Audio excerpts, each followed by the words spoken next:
Welcome to my channel. I am your host Jitender Kumar. तो कुछ cultivation practices हैं and crop yield are related to, जो कि किससे रिलेटेड हैं? वेदर से, सॉइल क्वालिटी से and availability of water. Water की अवेलेबिलिटी पे भी डिपेंड करता है। Since weather conditions such as drought and flood situations are unpredictable. अब एग्रीकल्चर में कुछ सिचुएशन जो होती हैं, जैसे कि वेदर कंडीशन होती है, सूखा पड़ जाता है या फिर बाढ़ जैसी सिचुएशन हो जाती है, तो ये अनप्रिडिक्टेबल होती है। पहले से इनके बारे में किसी को नहीं पता होता, ना ही कोई प्रिडिक्ट कर सकता है। तो varieties that can be grown in diverse climatic conditions are useful. तो इसलिए इस तरीके की क्रॉप वैरायटी को डेवलप करवाया जाता है जो अलग अलग क्लाइमेटिक कंडीशंस में क्या हो, यूज़फुल हो और ग्रो हो जाए। इसी तरीके से variety tolerate to high soil salinity have been developed. ऐसी वैरायटी डेवलप की जाती है जो हाई सोइल सेलिनिटी को बर्दाश्त कर सके। कुछ फैक्टर्स होते हैं जो कि बहुत बहुत ही इम्पॉर्टेंट होते हैं वैरायटी इम्प्रूवमेंट के लिए।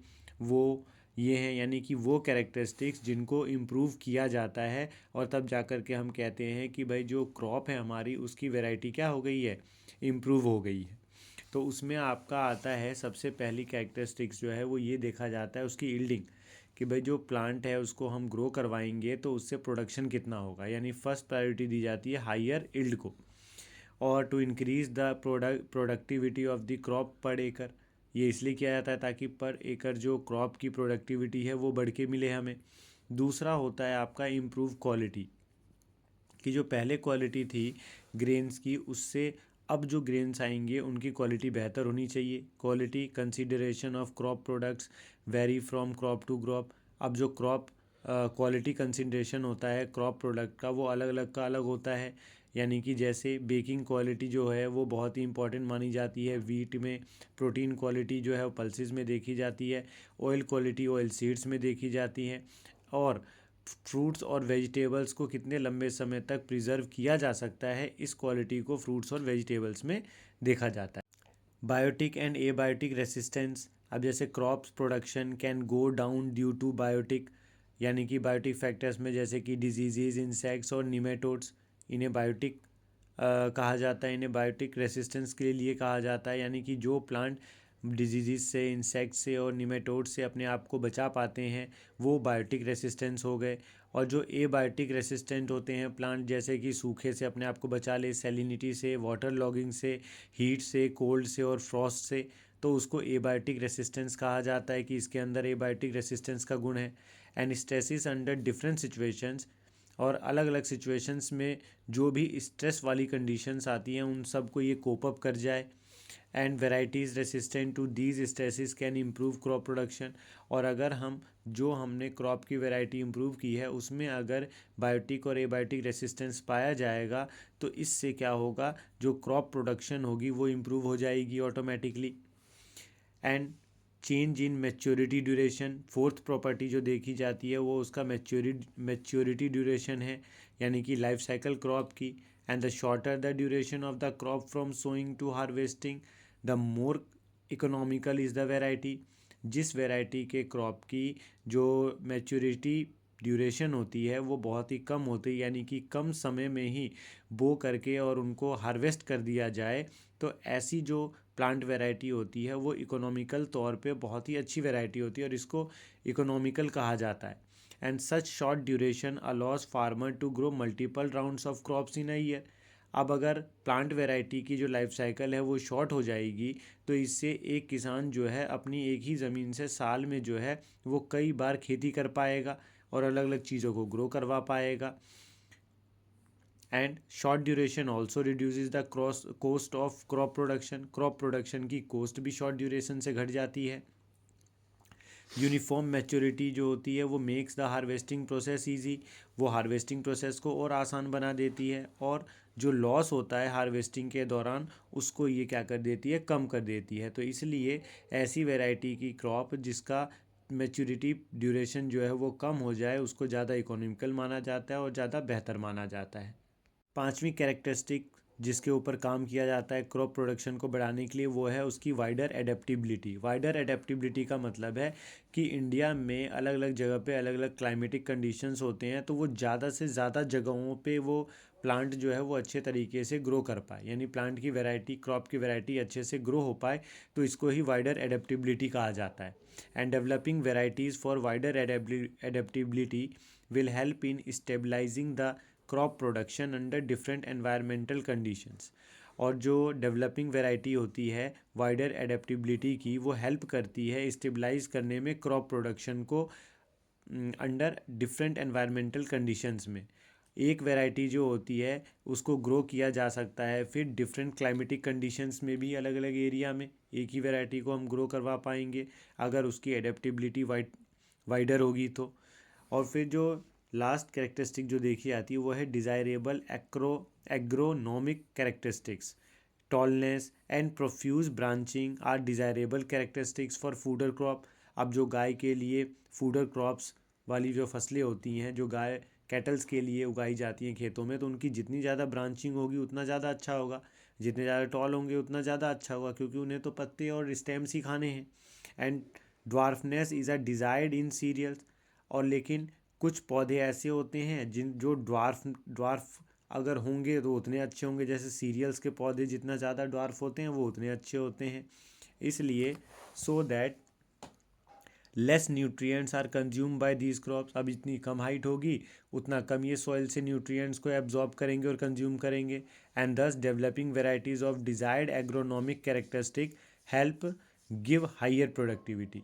तो इसलिए अगर डेवलप किया जाता है वैरायटी को डिज़ायर्ड एग्रोनॉमिक कैरेक्टर्स को ध्यान में रख करके, तो ये हमारी हेल्प करता है कि प्रोडक्टिविटी को बढ़ा देता है।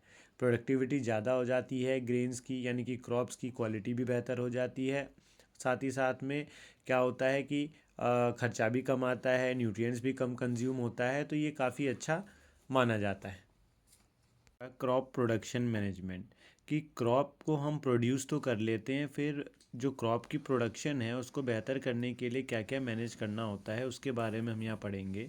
इन India as in many other agriculture based countries, India की तरह ही और भी जो दूसरे जो कंट्रीज़ हैं जो एग्रीकल्चर पे बेस्ड हैं, farming ranges from small to very large farms. वहाँ पे जो किसान होते हैं उनके पास, किन के पास थोड़ी सी फार्म्स हैं यानी थोड़े खेत हैं, किसी के पास बहुत ज़्यादा बड़े बड़े खेत हैं। तो different farmers does have more और लेस लैंड। अलग अलग किसानों के पास में अलग अलग अमाउंट में जो है उनके पास लैंड है, मनी है, एंड और इन्फॉर्मेशन और जो टेक्नोलॉजी के बारे में इंफॉर्मेशन है वो भी सबके पास में अलग अलग ही है। इन शॉर्ट अगर हम एक कम शब्दों में कहें तो इट इज़ द मनी और financial condition that allow farmers to take up different farming practices and agricultural technologies. Farmer किस तरीके की फार्मिंग प्रैक्टिसेस को अपनाएगा और किस तरीके के एग्रीकल्चरल टेक्नोलॉजीज़ को अपनाएगा, ये इस बात पे डिपेंड करता है कि फार्मर की फाइनेंशियल कंडीशन कैसी है, उसके पास पैसे कितने हैं, वो कितना खर्च कर सकता है, तभी जा कर के वो अपने अकॉर्डिंग फार्मिंग प्रैक्टिसेस को चुनता है। And there is a correlation between higher inputs and yields. और यहाँ पे एक सीधा सीधा रिलेशन है हाइयर इनपुट या इसका मतलब हाइयर यील्ड का और हाइयर इनपुट का आपस में कोरिलेशन है, जो डायरेक्ट रिलेशन है।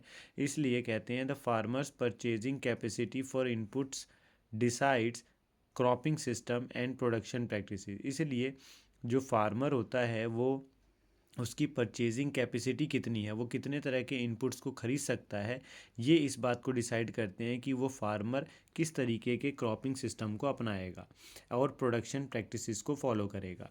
Therefore production practices can be at different levels. Production practices जो होते हैं वो अलग अलग लेवल के होते हैं। And they include no cost production, low cost production and high cost production. तो इनमें ये तीन तरीके से कहा जाता है, एक तो होता है नो कॉस्ट प्रोडक्शन, एक होता है लो कॉस्ट प्रोडक्शन और एक होता है हाई कॉस्ट प्रोडक्शन। आप इन्वेस्ट नहीं करोगे तो कोई प्रोडक्शन नहीं होगी, कम इन्वेस्ट करोगे तो कम प्रोडक्शन होगी, और हाई ज़्यादा इन्वेस्ट करोगे तो आपकी प्रोडक्शन भी क्या होगी, ज़्यादा होगी। और प्रोडक्शन प्रैक्टिसेस भी इनके अकॉर्डिंग होती है। नो कॉस्ट प्रोडक्शन, कुछ एक्स्ट्रा खर्चा नहीं, लो कॉस्ट प्रोडक्शन, कम खर्चे पे प्रोडक्शन, और हाई कॉस्ट प्रोडक्शन यानी ज़्यादा खर्च करके प्रोडक्शन करना। तो ये अलग अलग किसान अलग अलग तरीके की चीज़ों का इस्तेमाल करते हैं ये क्रॉप प्रोडक्शन की मैनेजमेंट के लिए। से पहली चीज़ जो क्रॉप प्रोडक्शन मैनेजमेंट में देखी जाती है वो न्यूट्रिएंट मैनेजमेंट का देखा जाता है। Just as we need food for development, जिस तरीके से हमारी बॉडी को यानी ह्यूमन बींग्स को जिंदा रहने के लिए और डेवलपमेंट के लिए फूड की रिक्वायरमेंट है, ग्रोथ के लिए फूड की रिक्वायरमेंट है, प्लांट्स को भी जो है न्यूट्रिएंट्स की रिक्वायरमेंट होती है उनकी ग्रोथ के लिए। न्यूट्रिएंट्स जो हैं वो सप्लाई किए जाते हैं प्लांट्स को, और कहाँ से मिलते हैं ये? उन्हें एयर से, वाटर से और सॉइल से मिलते हैं। And there are several nutrients which are essential for plants. बहुत सारे ऐसे न्यूट्रिएंट्स हैं जो प्लांट्स की ग्रोथ के लिए बहुत ज़्यादा ज़रूरी होते हैं। एयर के अंदर से उन्हें कार्बन और ऑक्सीजन मिल जाता है, हाइड्रोजन जो होता है उन्हें वाटर से मिल जाता है, और जो सॉइल होते हैं बाकी के 13 न्यूट्रिएंट्स जो हैं प्लांट्स को वो सप्लाई करते हैं। एंड इन 13 में से अमंग्स दीज कुछ जो होते हैं वो प्लांट्स को लार्ज क्वांटिटीज़ में चाहिए होते हैं, इसलिए इन्हें मैक्रो न्यूट्रिएंट्स कहा जाता है। और कुछ न्यूट्रिएंट्स जो होते हैं प्लांट्स को स्मॉल क्वांटिटीज़ में चाहिए होते हैं, इसलिए उन्हें माइक्रो न्यूट्रिएंट्स कहा जाता है।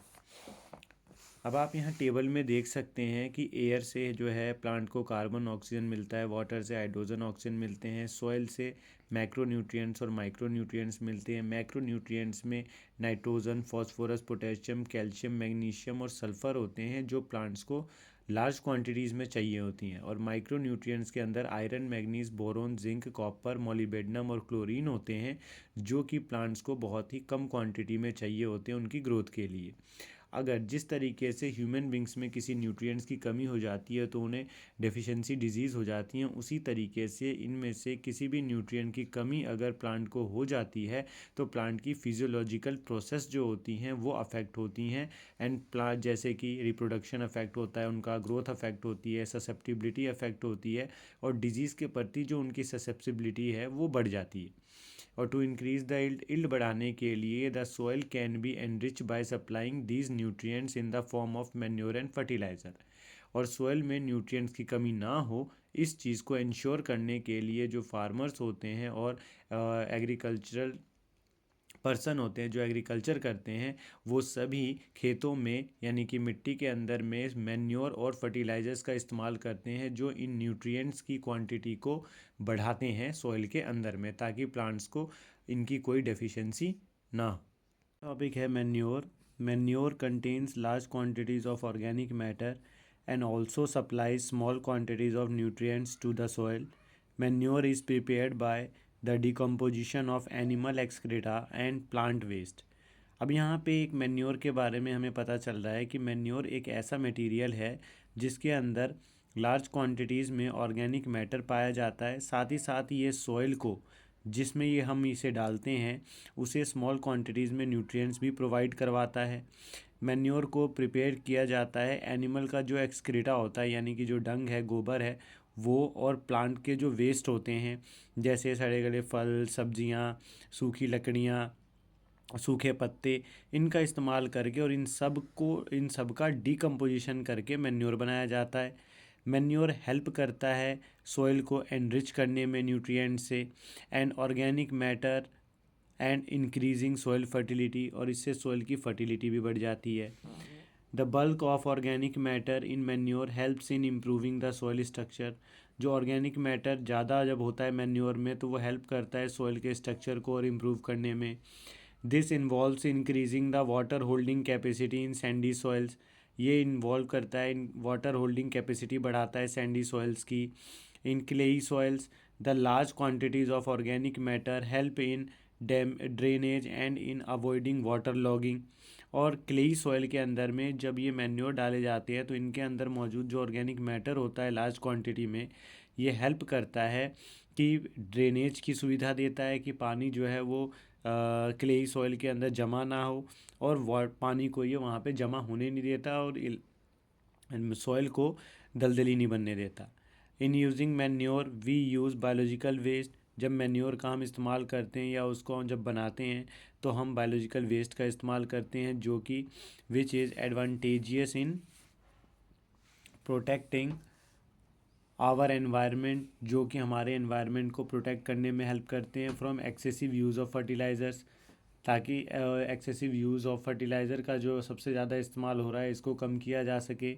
और हम बायोलॉजिकल वेस्ट मटेरियल का इस्तेमाल करते हैं, इससे वेस्ट जो होता है फार्म का उसे रिसाइकल भी किया जाता है और पॉसिबल हो पाता है रिसाइकल करना। और based on the kind of biological material use, और हम किस तरीके का बायोलॉजिकल मटेरियल इस्तेमाल करते हैं मैन्योर बनाने के लिए, उसके आधार पे दो तरह का कंपोस्ट होता है। एक होता है हमारा वर्मी कंपोस्ट और एक होता है ग्रीन मैन्योर। अभी इसी के बारे में हम डिस्कस करेंगे। यहाँ पे हम दो तरीके के मैन्योर के बारे में पढ़ेंगे, एक है हमारा कंपोस्ट और वर्मी कंपोस्ट। तो जो प्रोसेस होता है जिसमें फार्म यानी कि खेतों के जो वेस्ट मटेरियल होते हैं, जैसे कि जो कैटल्स होते हैं, एनिमल्स होते हैं, उनके एक्सक्रीटा को, जैसे काउ डंग को, इनको लिया जाता है। वेजिटेबल के वेस्ट, एनिमल जो रिफ्यूज़ करते हैं वो, और साथ ही साथ domestic waste, sewage waste, straw eradicated weeds and इन सब को एक साथ लेकर के एक गड्ढे में डाल दिया जाता है और उसे डिकम्पोज किया जाता है नेचुरल प्रोसेस के ज़रिए, और इसी को हम क्या कहते हैं, कंपोस्टिंग। और जो हमारा वर्मी कंपोस्ट होता है उसमें भी कंपोस्टिंग की जाती है, बस उसमें क्या किया जाता है, जो अर्थ वॉर्म होता है उसका इस्तेमाल होता है उस कंपोस्ट को प्रिपेयर करने के लिए। तो जो हमारा जिसमें हम अर्थ वॉर्म का इस्तेमाल करते हैं कंपोस्ट बनाने के लिए, उसे वर्मी कंपोस्ट कहते हैं। और जिसमें हम अर्थ वॉर्म का इस्तेमाल नहीं करते, नेचुरल प्रोसेस से ही हम गड्ढे में बायोलॉजिकल वेस्ट को डाल करके और डिकम्पोजिशन प्रोसेस से कंपोज मटेरियल बनाते हैं, उसे कंपोस्ट कहा जाता है। फिर दूसरा जो होता है हमारा वो है ग्रीन मैन्योर। ग्रीन मैन्योर क्या होते हैं, prior to the sowing of the crop seed, जब खेतों में क्रॉप सीड्स को सो किया जाता है, मिट्टी के अंदर डाला जाता है, तो कुछ प्लांट्स जैसे कि सन हेम्प और ग्वार जो होते हैं ये ग्रो हो जाते हैं। और ये जब ग्रो हो जाते हैं तो इनको ग्रो करने के बाद इनको क्या किया जाता है, प्लगिंग प्रोसेस के दौरान इन पौधों को खेतों प्लगिंग के साथ में ही साथ ही साथ जो है इनको भी क्या कर दिया जाता है, सॉइल में मिक्स करवा दिया जाता है। एंड दीज ग्रीन प्लांट्स दस टर्न इनटू ग्रीन मैन्योर, और ये ग्रीन प्लांट्स फिर ग्रीन मैन्योर में कन्वर्ट हो जाते हैं। And which helps in enriching the soil in nitrogen and phosphorus, और ये क्या काम करते हैं, सॉइल को एनरिच करते हैं, नाइट्रोजन और फॉस्फोरस की मात्रा को सॉइल में बढ़ा देते हैं, ये इनका काम होता है। यहाँ पे हम फर्टिलाइज़र्स की बात करते हैं। फर्टिलाइज़र्स जो होते हैं ये कमर्शियली प्रोड्यूस किए जाने वाले फर्टि सब्सटेंस हैं, और ये प्लांट को न्यूट्रिएंट्स प्रोवाइड कराते हैं। फर्टिलाइज़र्स जो होते हैं ये नाइट्रोजन, फास्फोरस, पोटेशियम जैसे जो न्यूट्रिएंट्स, मिनरल्स होते हैं, इनको सॉइल के लिए प्रोवाइड कराते हैं, प्लांट के लिए प्रोवाइड कराते हैं। And they are use to ensure good vegetative growth, और ये इसलिए डाला जाता है, इनका इस्तेमाल इसलिए होता है ताकि प्लांट की जो ग्रोथ है लीव्स की, ब्रांच की और फ्लावर्स की, वो काफ़ी अच्छी हो सके। And giving rise to healthy plants, और हेल्दी प्लांट्स रह सके। फर्टिलाइज़र्स जो है ये एक फैक्टर है, कारण है higher yield of high cost farming में। कि हाई कॉस्ट फार्मिंग मतलब ज़्यादा पैसे खर्च होते हैं, महंगे फर्टिलाइज़र का इस्तेमाल होता है, तो जो इल्डिंग होती है फार्म की वो भी काफ़ी बेहतर हो जाती है। फर्टिलाइज़र्स जो होते हैं should be applied carefully in terms of proper dose. Fertilisers जो होते हैं ये अप्लाई किए जाते हैं केयरफुली, प्रॉपर डोज में दिए जाते हैं। अगर जितनी की रिक्वायरमेंट है उससे ज़्यादा अगर दे दी तो भी प्रॉब्लम होगी, और अगर कम रह गया तो भी प्रॉब्लम होगी। बिल्कुल दवाई के जैसे डोज दिए जाते हैं इंसानों को ठीक होने के लिए, वैसे ही इन फर्टिलाइज़र की डोजेज़ जो है वो बताई जाती है, और इनका एक टाइम होता है। And observing pre and post application precautions for their complete utilisation.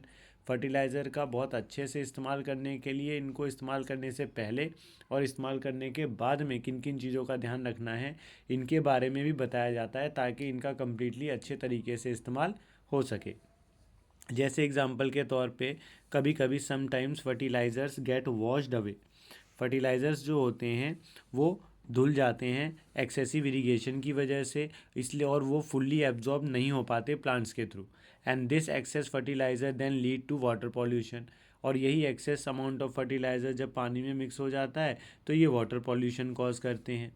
And also as we have seen in the previous chapter, continuous use of fertiliser, अगर लगातार कंटिन्यूस फर्टिलाइज़र का इस्तेमाल किया जाता है कंटिन्यूसली किसी एरिया में, तो उस वहाँ की सॉइल की जो फर्टिलिटी होती है वो डिस्ट्रॉय हो जाती है, बिकॉज जो ऑर्गेनिक मैटर होते हैं सॉइल में वो रिप्लेनिश नहीं हो पाते, और माइक्रो ऑर्गेनिज्म जो होते हैं सॉइल के उनको भी नुकसान पहुंचता है फर्टिलाइज़र्स को यूज़ करने की वजह से। तो इसलिए शॉर्ट टर्म बेनिफिट्स होते हैं फर्टिलाइज़र को यूज़ करने के, एंड लॉन्ग टर्म बेनिफिट्स जो होते हैं ऑफ यूजिंग मैन्योर का अगर इस्तेमाल करते हैं तो उसके लॉन्ग टर्म बेनिफिट होते हैं और इससे सॉइल की फर्टिलिटी भी मेंटेन रहती है। इसलिए कहा जाता है कि हाई यील्ड चाहिए क्रॉप प्रोडक्शन की, तो आपको उसके लिए लॉन्ग टर्म में चाहिए तो मैन्योर का इस्तेमाल, और शॉर्ट टर्म में चाहिए तो फर्टिलाइजर्स का इस्तेमाल होना चाहिए। ऑर्गेनिक फार्मिंग जो है ये एक फार्मिंग सिस्टम है जिसमें बहुत ही कम या ना के बराबर केमिकल्स का और फर्टिलाइजर्स का इस्तेमाल होता है। ना ही इसमें हर्बिसाइड्स का, पेस्टिसाइड्स का, किसी का इस्तेमाल नहीं होता। और साथ ही साथ में ऑर्गेनिक मैन्योर्स का इनपुट यहाँ पे हाई होता है, और रिसाइकल फार्म वेस्ट जो होते हैं उनसे कंपोस्ट बनाया जाता है, मैन्योर बनाया जाता है और उनका इस्तेमाल किया जाता है। और जब इन बायो एजेंट्स का इस्तेमाल किया जाता है तो इस तरीके की जो फार्मिंग सिस्टम होती है या कल्चर होता है ब्लू ग्रीन एल्गी का, in preparation of bio fertilisers बनाया जाता है ब्लू ग्रीन एल्गी का इस्तेमाल करके। नीम के पत्तों का और हल्दी का इस्तेमाल किया जाता है स्टोरेज कंटेनर्स में बायो पेस्टिसाइड्स के रूप में। And with healthy cropping system mixed cropping, अब हेल्दी क्रॉपिंग सिस्टम में मिक्स्ड क्रॉपिंग, इंटर क्रॉपिंग और क्रॉप रोटेशन भी जो है यहाँ पे आप नीचे डिस्कस किए जाएंगे। These cropping system are beneficial in insect pest and weed control beside providing nutrients. और जो ये हमारे क्रॉपिंग सिस्टम है इनका इस्तेमाल, और ये हमारे लिए बहुत ही बेनिफिशियल होते हैं किस मामले में, इंसेक्ट्स पेस्ट जो वीट वगैरह में होते हैं उनको कंट्रोल करने के लिए, और साथ ही साथ जो खेत होते हैं यानी कि फार्म्स होते हैं उनमें न्यूट्रिएंट्स को प्रोवाइड कराने में भी इनका काफ़ी ज़्यादा योगदान होता है। ऑर्गेनिक फार्मिंग जो है काफ़ी एक अच्छा सिस्टम है।